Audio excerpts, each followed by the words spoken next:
Hello everyone, আসসালামু আলাইকুম। পরীক্ষার দিনগুলোতে আমি কিভাবে নওগাঁ থেকে রাজশাহীতে যেয়ে পরীক্ষা দিই, পরীক্ষা শেষ করে ওই দিনে কিভাবে বাসায় ব্যাক করি, আবার পরীক্ষাতে যেয়ে আমি কি কি কর্মকাণ্ড করি, সে সব কিছু নিয়ে থাকছে আজকের ভিডিও। পরীক্ষার দিন সকালে দেখেন আমি খুব সুন্দর করে এখানে রেডি হয়েছি, সাজুগুজু করছি। তারপর আমাকে ড্রপ করতে যাচ্ছে হিমেল বাস কাউন্টারে, মানে বাসে।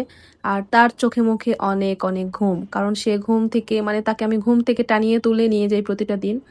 সে আমাকে ঘুম থেকে উঠে ঘুম ঘুম চোখেই প্রতিটা পরীক্ষাতে বাসে ড্রপ করে দিয়ে আসে আমাকে। এবং সকালে আমার অনেক বেশি ঘুম পাই, কারণ পরীক্ষার দিনগুলোতে অনেক সকালে উঠতে হয়, 5টা 5:30 এরকম টাইমে উঠতে হয়। এবং আমি প্রতিটা পরীক্ষাতে 9টা 9:30 এরকমের বাসগুলোতে যাইতাম। বাসে উঠে ঘুমে যেতাম, তারপর একবারে রাজশাহীতে যেয়ে আমার ঘুম ভাঙতো। এভাবেই ঘুমে ঘুমে আমি জার্নি করে রাজশাহীতে পৌঁছে যাই। তারপরেই তো বাসে উঠে বসে আছি বাস ছাড়ার অপেক্ষায়। তারপর এক ঘুমে চলে আসলাম আমি রাজশাহীতে। রাজশাহী আমচত্বরে এসে আমার ঘুম ভাঙলো। আর এই ভিডিওটি ছিল আমার তৃতীয় পরীক্ষার ভিডিও, মানে তৃতীয় পরীক্ষা যেদিন ছিল সেই ভিডিও এতদিন পর আমি শেয়ার করছি, কারণ মাঝখানে পরীক্ষা নিয়ে সবকিছু নিয়ে অনেক বেশি ব্যস্ত ছিলাম, যার কারণে ভিডিওটি এডিট করা হয় নাই, ভয়েস দেওয়া হয় নাই, শেয়ার করাও হয় নাই। তো যাই হোক, আমি হচ্ছে রেলগেটে নেমে পড়লাম। নেমে পড়ার পর এখানে আমার ফ্রেন্ড ওয়েট করছিল, ওকে নিয়ে রেলগেট থেকে রিক্সা নিয়ে আমি যাচ্ছিলাম আড়ং এর উদ্দেশ্যে। কারণ আড়ং-এ আজকে আমাদের দুজনেরই কিছু শপিং ছিল, সেজন্য আমরা চলে আসলাম। কারণ অন্যান্য দিনগুলোতে তো আসা হয় না, মানে পরীক্ষা বা রাজশাহীতে কোনো প্রয়োজন না থাকলে আসা হয় না, তো সেজন্য ভাবলাম যে আজকে আমাদের সময় আছে হাতে অনেক, কারণ তখন 11টা বাজে মাত্র। আর আমাদের পরীক্ষা হচ্ছে 1টায় শুরু।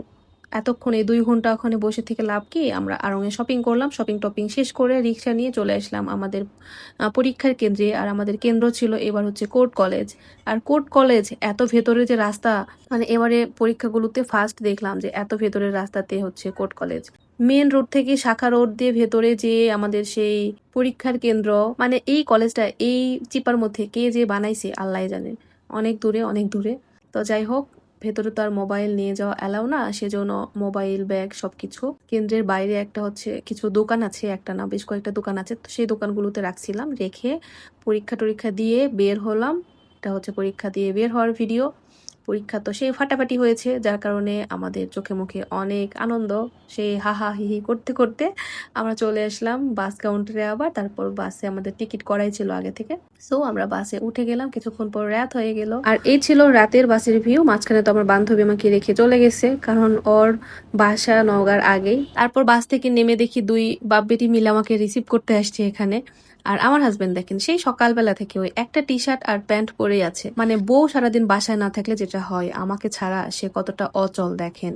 আর সে সেটা কখনোই স্বীকার করে না। তো যাই হোক, আমি এখানে ওদের সাথে উঠলাম, উঠে একটু নওগাঁতে সন্ধ্যায় ঘোরাঘুরি করলাম, করে হুমায়ুসার একটা প্রাইভেট ছিল সন্ধ্যায়, ওকে প্রাইভেটে ড্রপ করে দিয়ে আবার আমরা দুজন মিলে একটু এখানে ঘোরাঘুরি করছিলাম। প্রায় 20-30 মিনিট এভাবে ঘোরাঘুরি করে মুক্তির মোড় থেকে 1 কাপ আমার পছন্দের তেঁতুল চা খেয়ে রিফ্রেশ হয়ে তারপর বাসায় পৌঁছাই। এভাবে আমার প্রত্যেকটা এক্সামের দিন কেটে গেছে। আলহামদুলিল্লাহ, এক্সামগুলো সবগুলোই বেশ ভালোই হয়েছে।